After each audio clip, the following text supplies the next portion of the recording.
বিধানসভায় নওশাদ সিদ্দিকী মমতা বন্দ্যোপাধ্যায়ের পা ধরে বসেছিল, আমাকে টিকিট দাও, মমতা ব্যানার্জি দেয়নি। 2026-এ ভাঙড়ে তৃণমূল কংগ্রেসের প্রার্থী যদি তৃণমূলের টিকিটে একটা কলাগাছ হয়, সেই কলাগাছও বিধানসভায় যাবে, আর ওর দাদা গোহারা হারবে। নওশাদ ভুলে যাচ্ছে ওর হোয়াটসঅ্যাপ চ্যাট, তার স্ক্রিন রেকর্ডিং কৈলাস বিজয়বর্গীয়র সাথে, সেটা আমাদের কাছে আছে।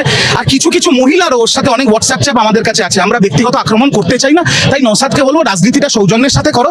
বেশি বাড়াবাড়ি করলে এইসব হোয়াটসঅ্যাপ চ্যাট, ভিডিও কলে ছবি সামনে আসলে তখন তো যাদের তোমরা ধর্মের নামে বোকা বানাও তারাই তো পিটবে। আবারও বলছি, নওশাদ সিদ্দিকীর দ্বিতীয়বার এমএলএ হতে হবে এই লোক নাই, এই লোক আমার নাই যে আমাকে দ্বিতীয়বার এমএলএ হতেই হবে কারো পায়ে চটি চাটবো, আমাকে একটা এমএলএ সিট দাও, পায়ের নিচে বসে থাকবো, ওই লোক আমার নাই।